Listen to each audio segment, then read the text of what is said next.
and today I'm very excited to discuss the case with Dr. Sharmin. This is the first time I'm discussing with her, and from the last 1.5 year, I've been seeing her, watching all her YouTube videos and our live discussion, and I really learned a lot from her. And I feel today is going to be very great, and I'm going to take away a lot of clinical pearls from this discussion.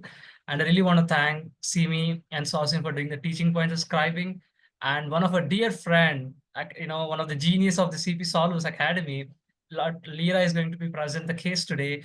I'm really looking forward to learning from her today. Thank you. Amazing, Rahul. I always learn so much from your cases as well. I can't wait for this session. If we can get the board up, we can get started. Wonderful. All right, Lara. I'm so excited. Please go ahead and get us started.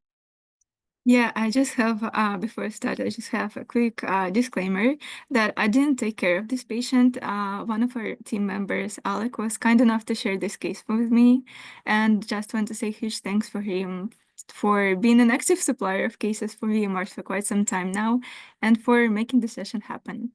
And for the first aliquot, I'll ask you to imagine that you're on boards and you get a call from ER for admission, and they tell you that this is a 90-year-old woman presenting with fever and chills for 1 week. She also endorses some generalized weakness, myalgias, and arthralgias, but denies any rhinorrhea, cough, headache, nausea, vomiting, or abdominal pain, changes in bowel habits, dysuria, or flank pain. For now, she is afebrile. Her blood pressure is 112/54, with heart rate of 119, respiratory rate of 25, with SpO2 of 95% on room air. She looks quite ill and really uncomfortable while taking deep breath, reporting shortness of breath and chest pain. Labs and imaging are pending, but the team wants to admit her. So what questions do you have? And Thank sorry you. for my Yeah, thank you, Neera. Neera, I just want to confirm with you, is the patient here 19 or 90? 19. And then thank you so much. And let me just summarize whatever the information I have. So this is a patient who are complete presenting with fever and chills for 1 week with associated generalized weakness and myalgias and arthralgias. And she looks really uncomfortable and taking deep breaths, reporting short of breath with some abnormal vitals. Am I right? Perfect. So as you mentioned, whenever I get a call from the ER regarding the fever and chills, again the time course is the key. And here I'm just seeing 1 week. Now I'm going to think about any acute onset of acute to not subacute, but acute onset of any fevers. And we have the fantastic mnemonic called IMAID.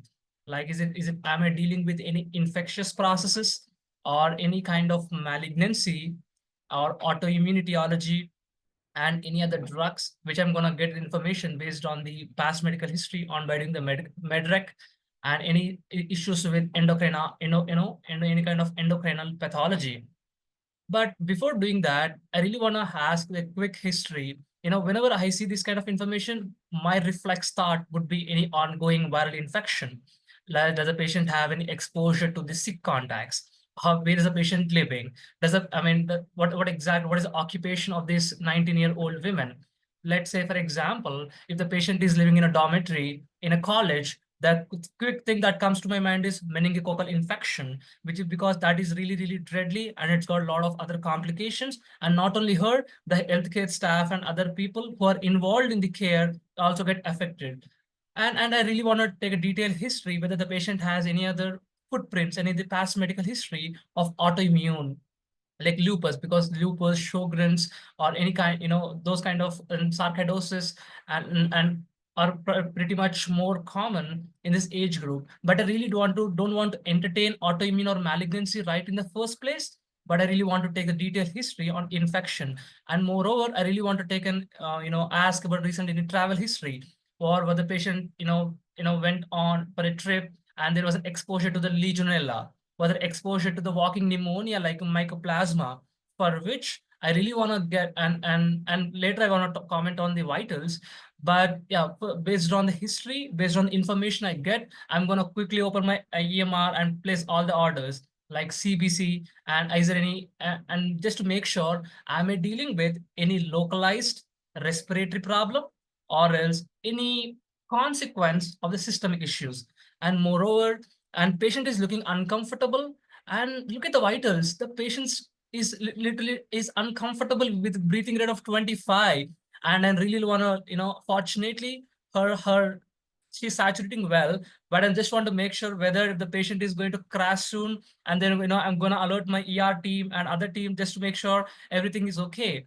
And also here there is some discrepancy going on with the blood pressure and the heart rate. For example, if the patient has low blood pressure, I would have easily expected high tachycardia, high heart rate. But there is a concept called, if for every 1 degree raise in the fever, there is a 10 degree elevation in the sorry, 10 points raise in the heart rate. Here I'm just seeing, and really want to look at, and I really want to ask for, do you have the fever? What kind of, how much is the fever, Lena?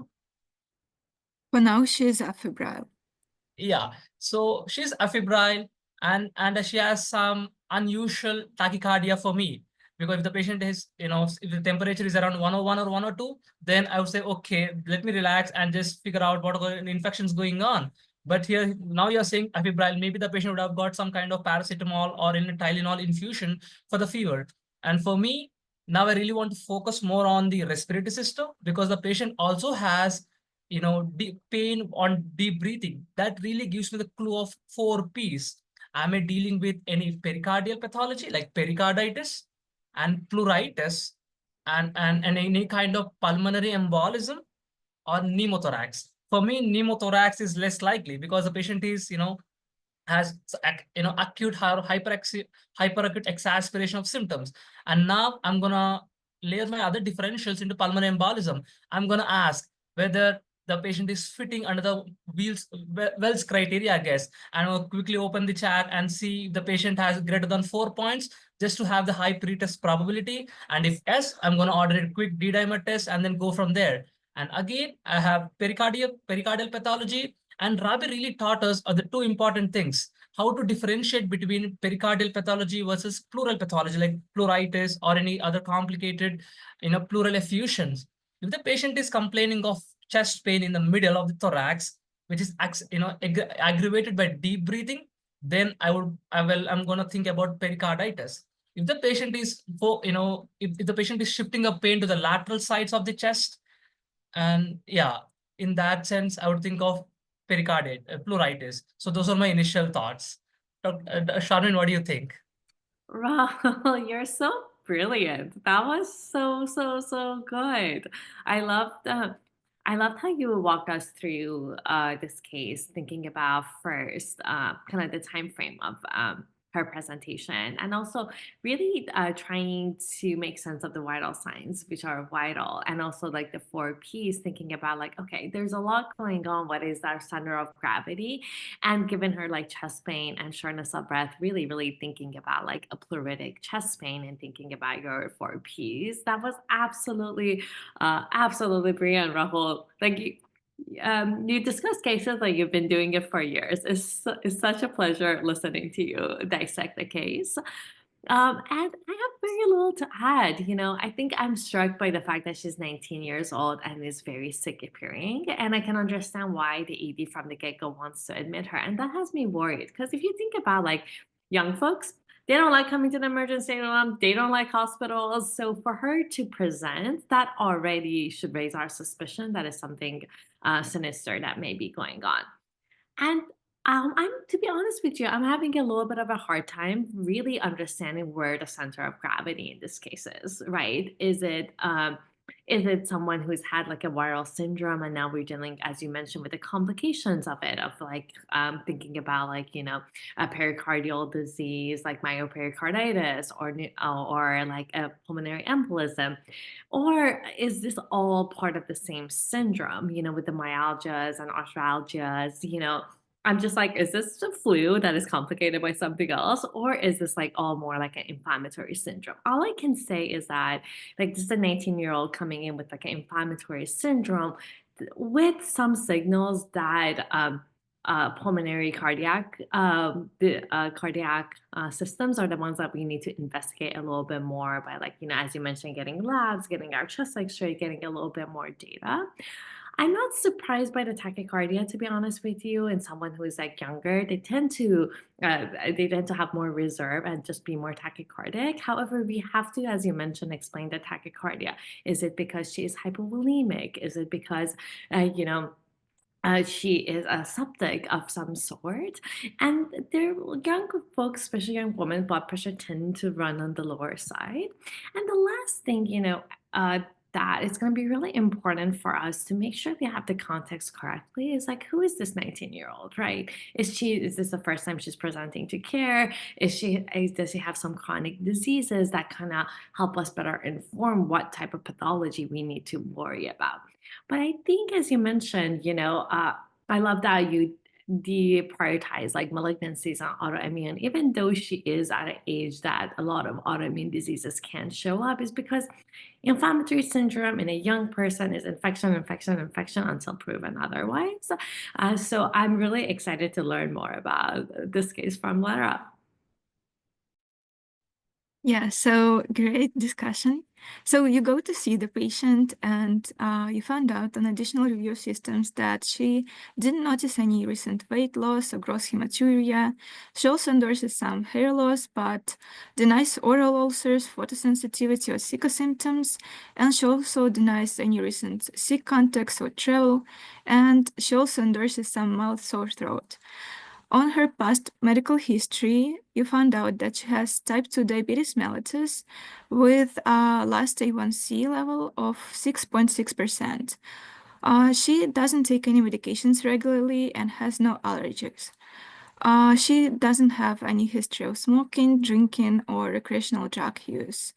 For her family history, there is a diagnosis of asthma in mother, sister, and brother. Her father has a history of diabetes too, but otherwise no family history of autoimmune disease or malignancy. On social history, she is currently a high school student. She never been sexually active. She is from the US, though she lived in Mexico until 15 years of age, after which she returned to the US and now lives in South Texas. Last travel back to Mexico was 1 year prior to presentation. And you get a bit more history for the HPI, and it's quite complicated, so I tried to summarize it in order to make it easier.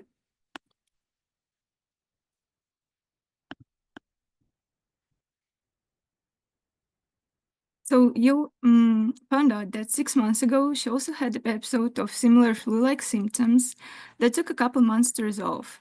At the time, it all started with fevers, nausea, generalized weakness, myalgias, arthralgias, along with diffuse maculopapular pruritic rash.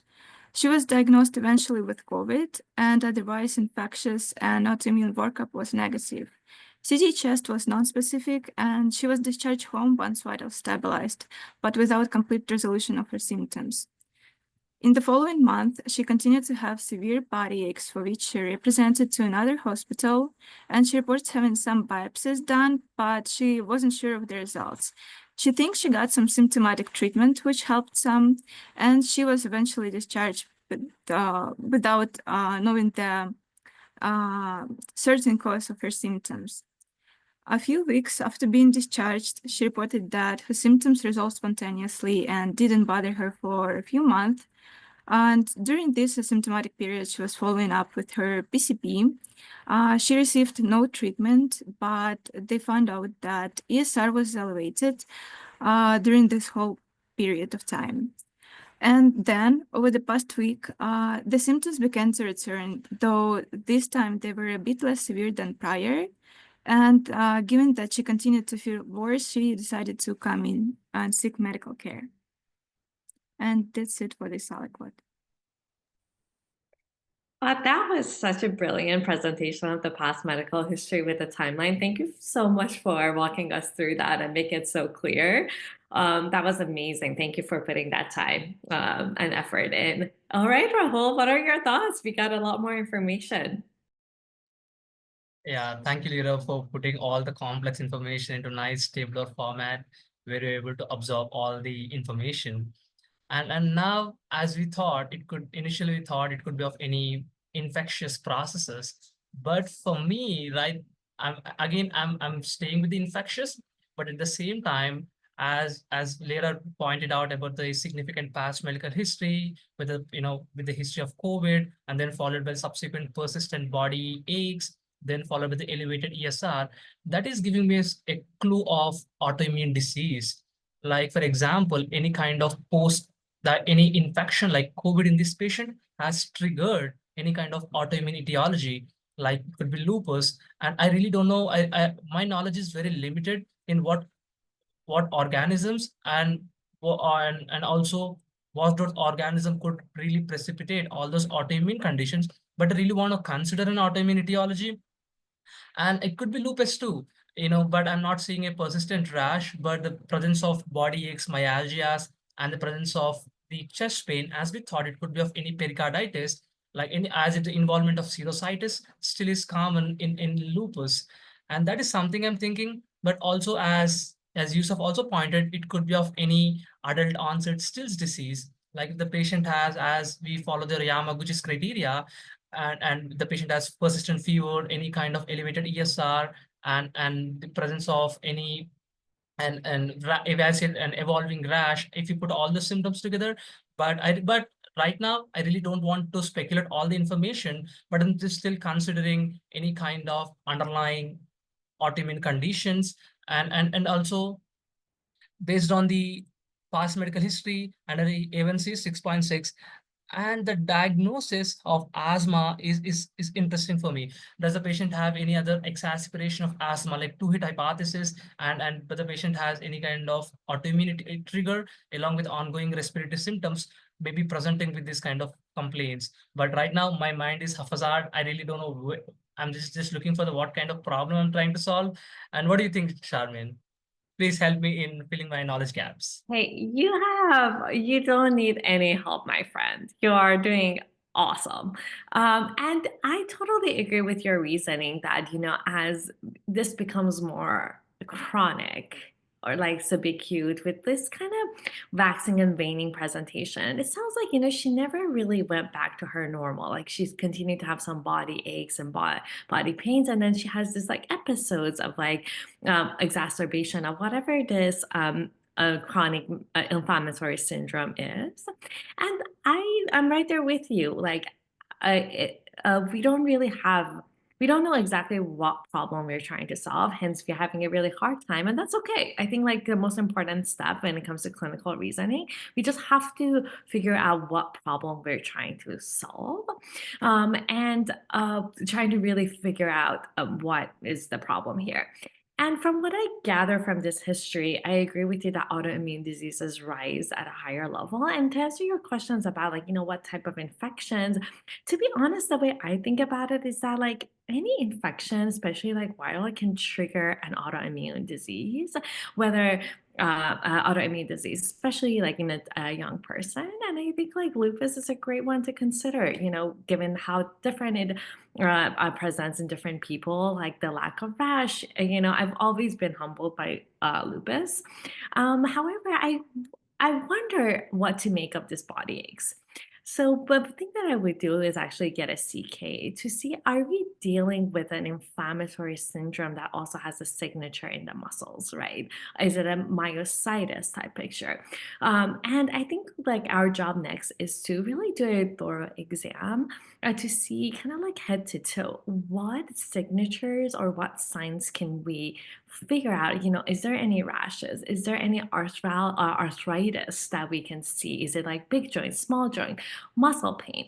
So I think like our exam can really help us better understand what organs or are involved in this inflammatory syndrome. And your labs are going to be really helpful. Are we going to have like really elevated leukocytosis, right? Are we going to have particular rashes? Do we have like CK elevation? And then hopefully with that, we can start having a better understand of this, like what we think is a systemic inflammatory syndrome, just given her broad presentations, and help us make some improvement. I would still I think like the question is like how much of infectious workup you do. I think I would go ahead and do our usual infection workup when somebody's like coming in with an inflammatory syndrome, because even though she might have an underlying autoimmune disease, it doesn't mean these triggers are not infections, right? So I think you want to really make sure that there is no component of like immunodeficiency going on that is making her more susceptible. I don't know what to make of this type 2 diabetes uh, diagnosis, to be honest with you. You know, her hemoglobin A1C is just 6.6%. I really didn't get a presentation of someone who's at risk of metabolic syndrome, except having a family history of diabetes type 2, which can confer some risk of like developing type 2 diabetes. But I really don't get a sense of like metabolic syndrome. So I'll just have, I'll just put a little bit of a question mark and a little bit of a pin. I'm not sure if that's going to be related to the next steps or not. And in terms of like, her travel history, again, like I think like once we really define what our problem is, then we can go back and say like, hey, is this like travel history back to Mexico? Is that where she's from? Really, does it play a role, or is it a red herring at this point? So yeah, really excited to hear more. Rahul, any other thoughts? Honestly, I don't have anything, Dr. Sharmin, and you really laid out the perfect, and you really taught us the importance of ordering a creatine kinase to rule out the inflammatory myositis or myopathies, and I really love that. Thank you so much. Leela, what do you have next? Yeah. As initial received, the team did a very thorough physical exam. So they noticed that throughout hospital stay, patient was having fevers up to 39.5 degrees Celsius multiple times per day, with associated worsening of her tachypnea and tachycardia, but she was never really hypoxic. On general exam, she was awake, but in acute distress due to shortness of breath and pain. Her BMI was 35.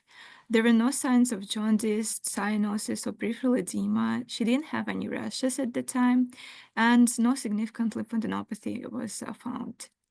On HENT exam, there was some mild posterior pharyngeal erythema, but otherwise it was normal. Cardiovascular exam was notable for tachycardia up to 130. Her rhythm was regular as 1 as 2 were normal, no GVD, but there was pleuritic chest pain present with any deep breath or talking too much, but no rap was appreciated.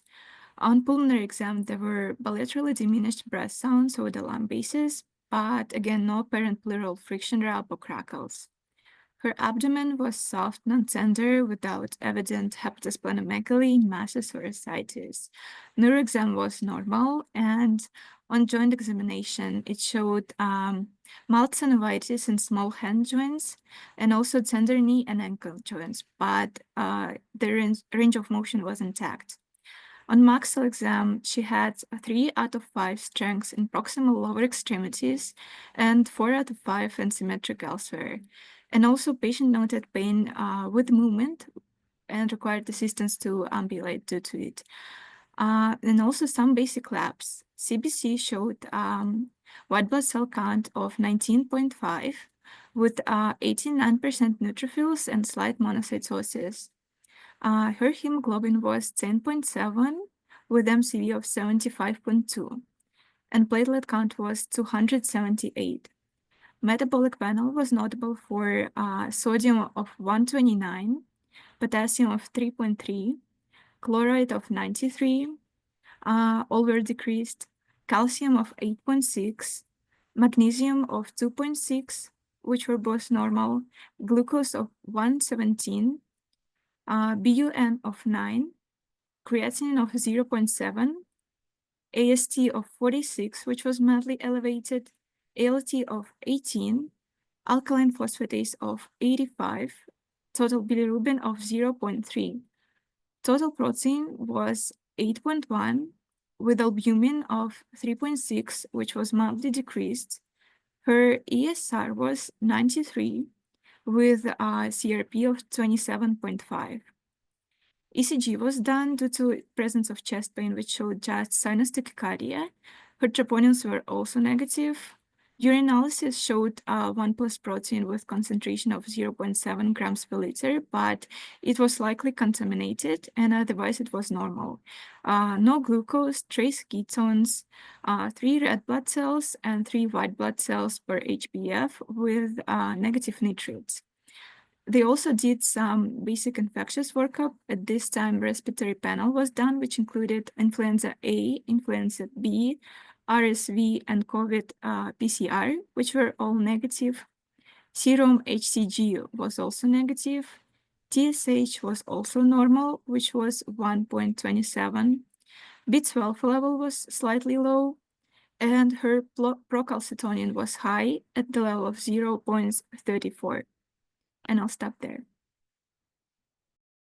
Wow, what a rich case. You're doing an incredible job presenting. All right, Rahul, we got a really incredible exam. Kudos to whoever did that exam, and also some initial labs. So how is this changing your thinking? Yeah, honestly, for me, the first of the patient is in sepsis, I feel. Right now, I mean, there is evidence of neutrophilia. I mean, presence of white count of 19,500 with 89% of neutrophils. And moreover, I'm just thinking right now, we thought of infectious and autoimmune, and those were the two buckets we were thinking of. Now the patient has some kind of edema, pharyngeal edema, maybe because of some ongoing flu-like symptoms. But I really don't know about that. But glad that her heart is not involved and her EKG is fine.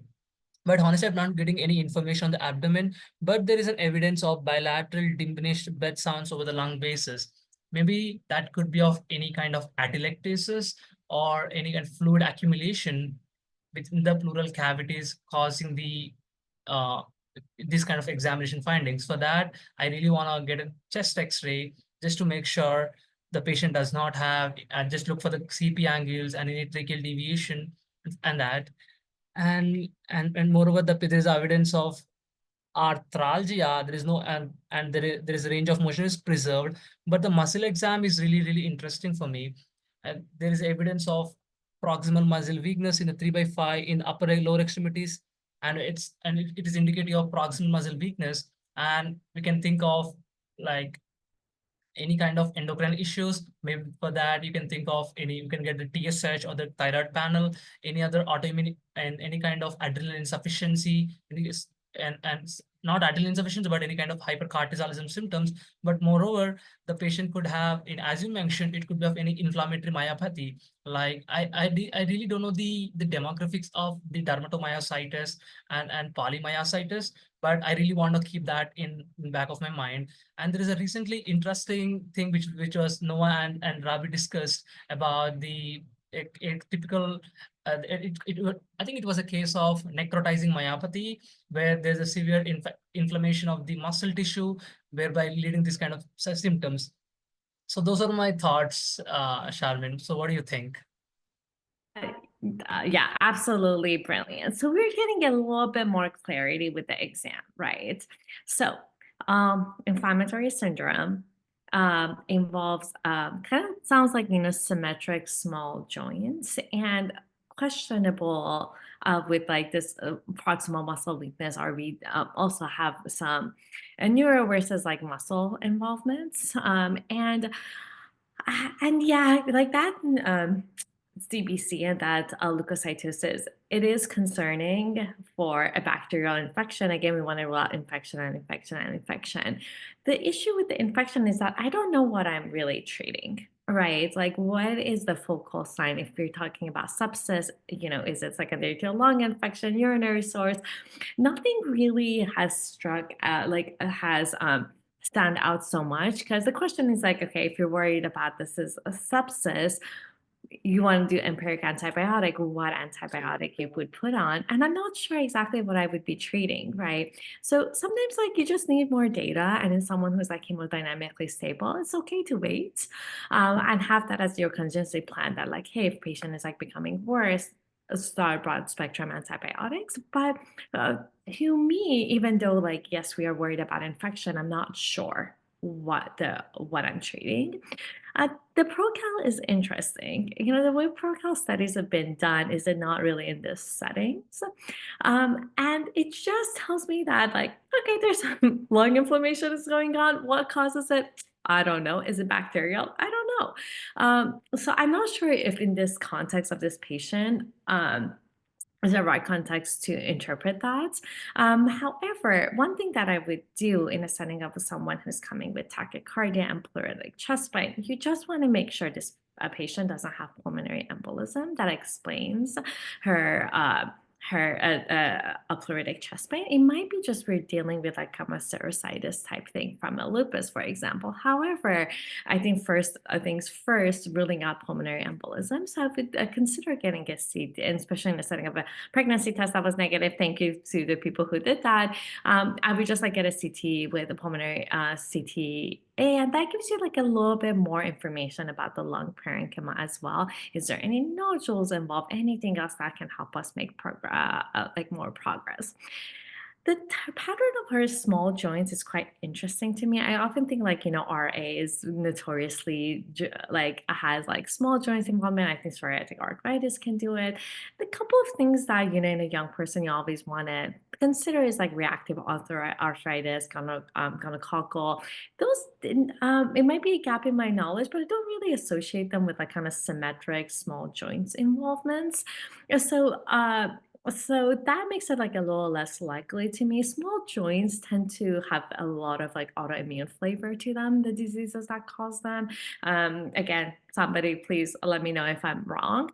Um, and the other things like, you know, I think to think about like, are we dealing with any overlap syndromes? Because it's a lot to tie in, you know, proximal muscle pain, a small joint arthritis that is bilateral, and kind of like a pleuritic pain, like kind of like serositis things that might make a lot of sense. Lupus can do whatever lupus likes to do, but I don't really still have like a good picture.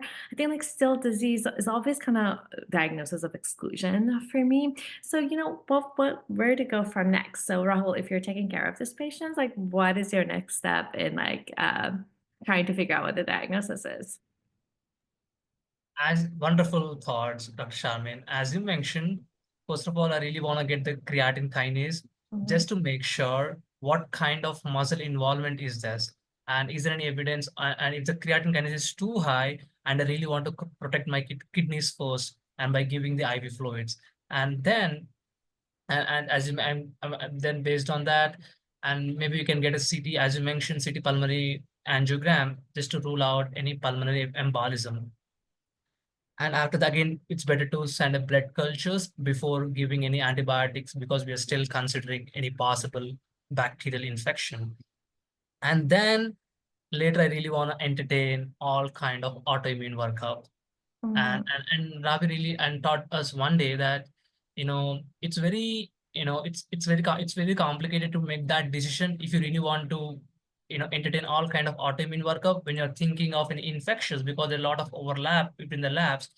But considering the chronicity of the symptoms, I really want to get an anti-nuclear ANE and anti-double stranded DNA, considering for lupus and any Sjogren antibodies, and and also the myositis panel. And there is some, I forgot the name of that, but there's a big name which is going to send multiple antibody titers, and then maybe we can watch, and maybe we can involve the rheumatology on board, just see what is their recommendations.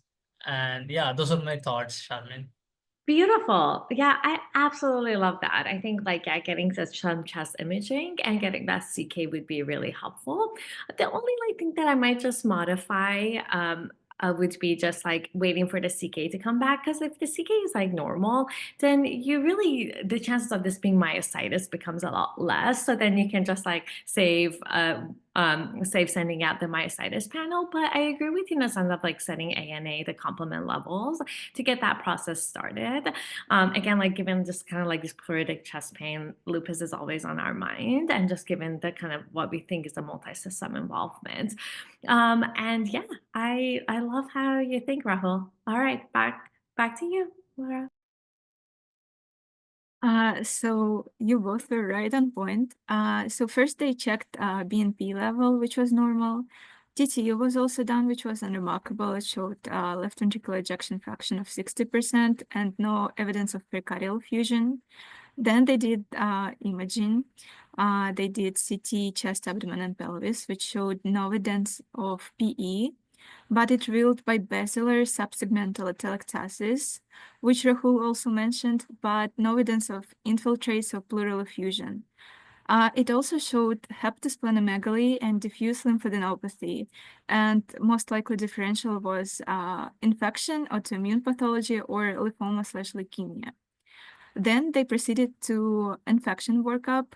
HIV was negative. HAV, HBV, and HC were also negative. Blood cultures were NGTD. Quantiferon TB test was also done and results were intermediate. PCR for CMV, EBV was negative. EBV, VCA, positive IgG, but negative IgM, which were suggestive of prior infection with ABV. IgM and IgG for Bartonella, Hansella and Quintana, Brucella, typhoid fever, and Parvo B19 were all negative. Then they decided to proceed with autoimmune workup, and ANA level were checked, which was positive with the titer of 1 to 80 in speckled pattern.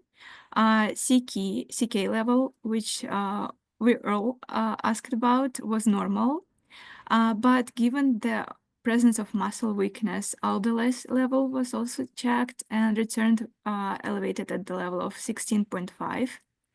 LDH level was also markedly increased with that level of 918, with normal reference in that lab of less than 218. Uric acid was normal. Peripheral blood smear showed anisopoikilocytosis with occasional elliptocytes and acanthocytes. Neutrophils are mature and segmented forms with some reactive lymphocytes, but without evidence of blasts. SPEP was done for protein gap evaluation, which showed just an acute phase response pattern. Serum free light chain ratio was normal at the level of 0.68, and peripheral blood flow cytometry was also negative. And I'll stop here. All right. Laura, how many more aliquots do you have? Just one. Just one. Okay, wonderful. And after that, you have the final diagnosis. Okay, great. Boss, Yusuf tells me that we should do a breakout room. Yes, sir. So let's do a breakout room for a couple of minutes, lots of data to process, and then we'll come back together. Let me do the breakout rooms real quick.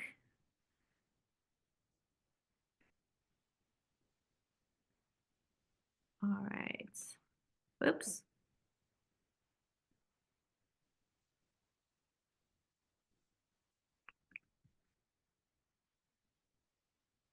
Oh, seems like I lost my ability to make breakout rooms. Weird. Can anybody else do it? Any of the co-hosts?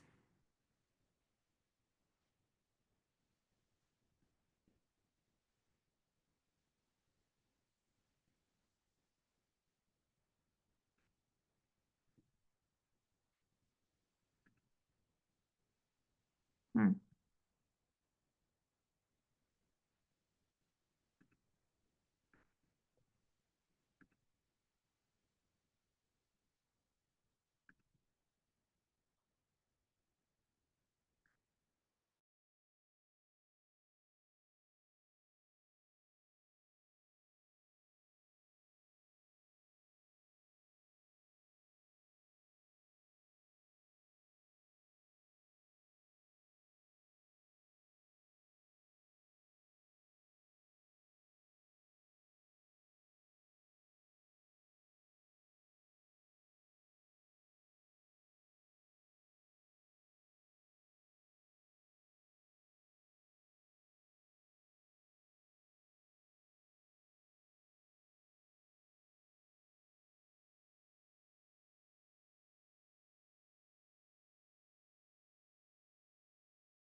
Lisa, do you want to just let me know when is the best, best time to I reach? I think everyone is back. Okay, wonderful. Wow, this is such a rich case. I hope you all got to discuss together and about able to share your thoughts. Thank you so much, Lisa, for that great thought. All right, friend Rahul, we got so much more information. What do you make of the additional details? Honestly, Dr. Sharmin, for me, it's one of the complicated cases. I was thinking about something else, and now, I really want to make other differentials and refine my differential diagnosis. And for me here, there is an evidence of non-specific ANA levels of 1:80. If I'm assuming it was lupus, I would have expected a sky high, and ANA antibody titers. But I'm just asking myself, am I proceeding with aggressive autoimmune workup like ordering in double-stranded DNA? That's a question mark for me. And also looking at the high LDH with and with and with high LDH and evidence of anisopoikilocytosis with occasional elliptocytosis, and there is an evidence of hemoglobin of 10.7. I really don't know whether I'm dealing with any kind of hemolysis process. If yes, maybe I'll try to order an haptoglobin just to look for what exactly is the haptoglobin level, and maybe LDH could explain that hemolysis, or is there any other degenerative process like any muscle damage leading to the LDH? That's a big question mark for me again. I really want to deep dive into that. And for me and Vinny, I was with Vinny, and Vinny shared important information. Here, without of myositis, but here creatine kinase is normal, but the elevation of aldolase. I really don't know how to interpret this information, just to make sure, just to rule in or rule out any kind of muscle involvement. Yeah, those are my initial thoughts, Sharmin. So what do you think? Yeah, this is a very complicated case. So I'm right there with you. So whenever I see a complicated case, I'll try to think about like, okay, how am I putting this patient together? Sounds like, we have a 19-year-old with this kind of subacute to chronic inflammatory syndrome coming in with like pharyngitis, small joint symmetric arthritis, found to have leukocyte like neutrophilic predominance leukocytosis, with evidence of elevated like LDH, diffuse lymphadenopathy, and hepatosplenomegaly. So whatever the diagnosis is needs to explain some of these features, right? So when I like, think about a syndrome like that, in terms of like infection, you think about like your viral infections like EBV, CMV that looks like they're the workup for acute CMV and EBV have been negative. You think about then most of it is like kind of falls into that autoimmune category. The one thing that I didn't hear about is an HIV test, because this totally can be an acute HIV infection. So it's really important to get our HIV to make sure this is not HIV infection.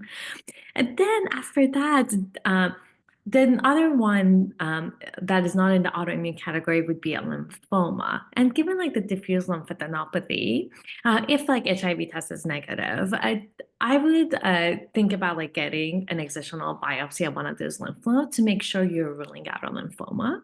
And that goes, with elevated ADH, the anemia, that a lymphoma can present like this. The one that doesn't quite make sense for lymphoma would be like the arthritis, the small joint arthritis that doesn't quite goes with it. Then you're like in the land of your autoimmune diseases. And if you think about like the autoimmune diseases that can have this kind of a broad spectrum of presentations, lupus can give you the pharyngitis, the pleuritic pain that she's having, the lymphadenopathy, the hepatosplenomegaly.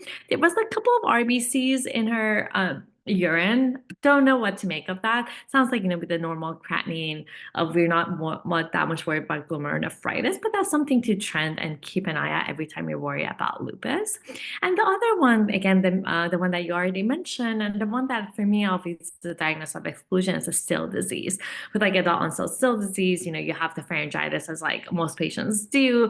You can have symmetric arthritis with adult onset disease, and also like the hepatomegaly, diffuse lymphadenopathy and stuff. And the high spiking fevers, they don't have like so like a ferritin. I might have lost, I don't know if a ferritin was given, but that would be really helpful. So like I would get the rest of the lupus workup, double-stranded DNA, all that good stuff. I would get a ferritin. I would think about getting a lymphoma and an HIV test at this point, and then see what that workup shows. Any other thoughts, Rahul? I have one question, Sharmin. I mean, can we explain the anemia here is because of the hemolysis, because there is a given picture of anisopolypocytosis and elliptocytosis or acanthocytes, or it's because of the anemia of chronic disease? That's my big question here. Beautiful. I have no idea, and we should work it up. You're absolutely right. When you see a new anemia, we should, and with elevated LDH and also the smear finding, absolutely. I think like getting your haptoglobin is like the most specific marker. So that's always a good step. And also like getting your iron studies, and I think like the ferritin would be helpful. I suspect, again, like, we don't have another hemoglobin to compare it with. But I feel like with anemia, the two things we worry about is acute bleeding, hemolysis, and the rest we have time to work up. But I totally agree with you about like initiating that workup too. All right. Okay. I am at the edge of my seat. Can't wait to hear more. Yeah, so you're on top of things because we went through infectious and kind of autoimmune etiology, but we didn't talk much about the lymphoma leukemia part. So the team was considering doing biopsy, but they were able to obtain additional records from the neighboring hospital.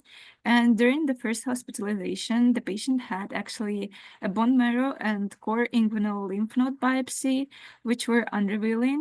And infectious workup at the time was also notable only for a mildly positive Ehrlichia IgM antibodies, but without any obvious exposure. And for this, the patient completed a 2-week course of doxycycline without clear improvement. The team repeated Ehrlichia serologies during this hospitalization, and they all came back negative for both IgM and IgG. So they proceeded with more fearful autoimmune workup, which showed that rheumatoid factor, anti-double-stranded DNA, anti-Smith, anti-CCP, and RNP antibodies, as well as anti-SSA, anti-SSB were all negative. C3 and C4 complement levels were also normal, and direct Coombs test was also negative. Antiphospholipid antibody screening was also negative. And during the hospital stay, with another bout of fever, patient also developed non-pruritic flat erythematous rash on arms and legs, which looked like this.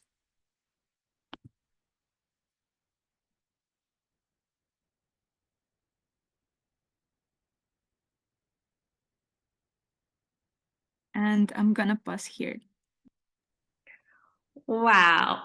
What a journey. I think I've been tachycardic this entire time, so I feel for our patients. Rahul, what are your thoughts? Now, as we thought of, I'm glad, the patient, we thought of any infections, but right now there's less likely chance of infection.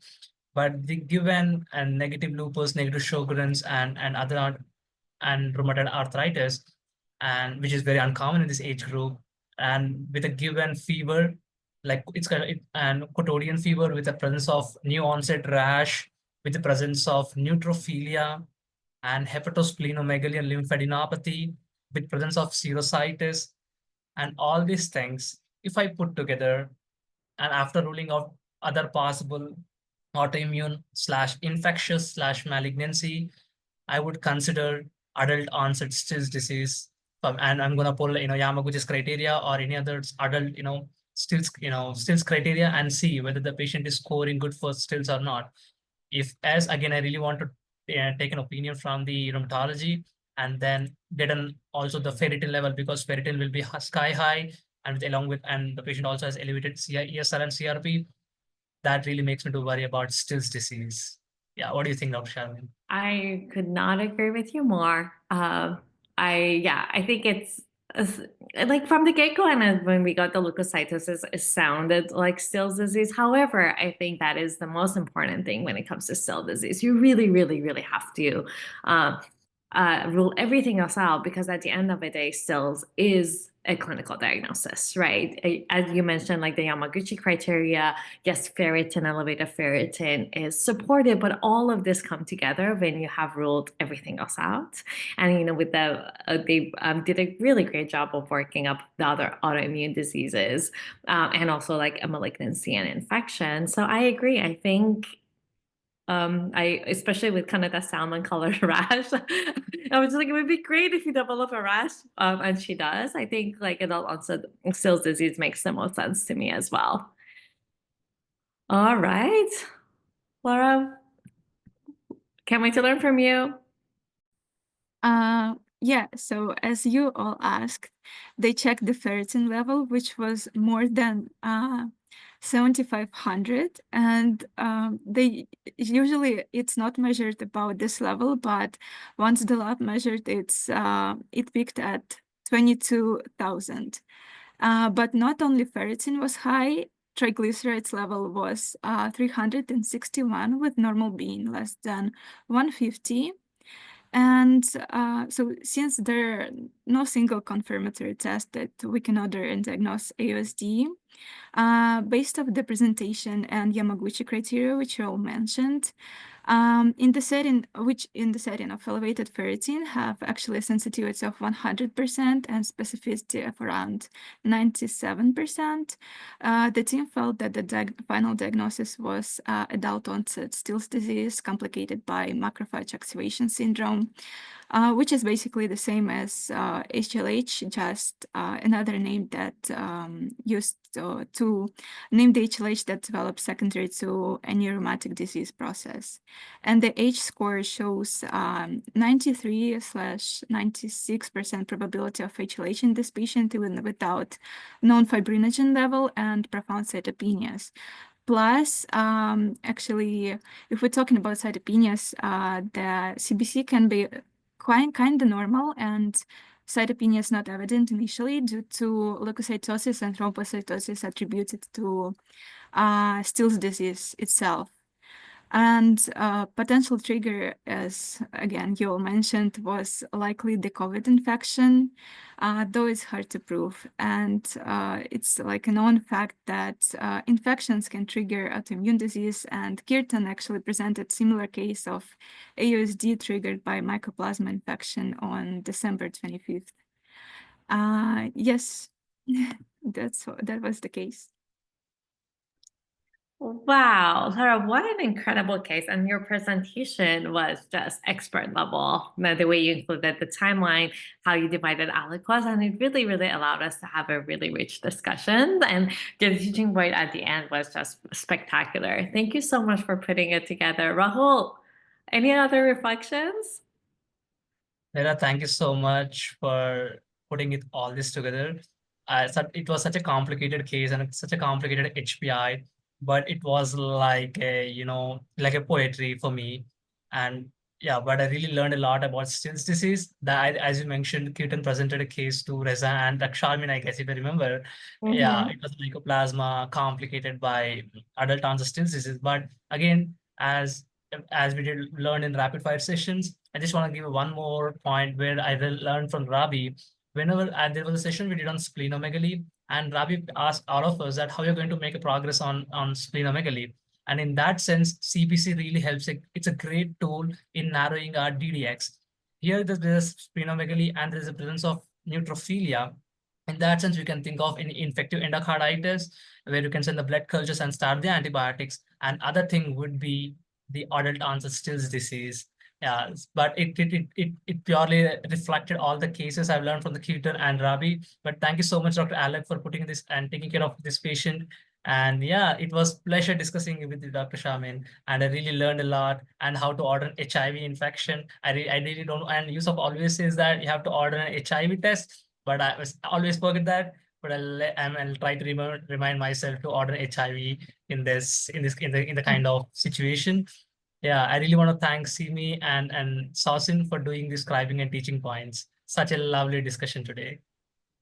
Rahul, you're absolutely brilliant. This is a really challenging case to be able to dissect, and the way you kept your calm and like went through all the data points, summarizing it and discussing it was masterful. I can't wait to discuss it with you again. I always learn so much from you. Big shout out to Fonson for doing scribing, and Simi, we're ready for you. Hello, everyone. Thank you, Lara, for presenting such an interesting case. And thank you, Sausin, for scribing. I tried my best to capture your poetry, Sharmin and Rahul. It was amazing. And being mindful of everyone's time, I will try to be brief. So I really enjoyed the point that Dr. Sharmin made about when the person has hepatosplenomegaly and lymphadenopathy, it's always a good idea to rule out EBV, HIV, and lymphoma. And Rahul reinforced this point that when a person has splenomegaly and has neutrophilia, there are two things that are worth considering: infective endocarditis and Still's disease. And it was Still's disease that a patient had. And these were my favorite points for today. And being mindful of everyone's time, I'll just share these. And thank you so much, everyone, for joining, and Lara for such an interesting case. And I love the discussion.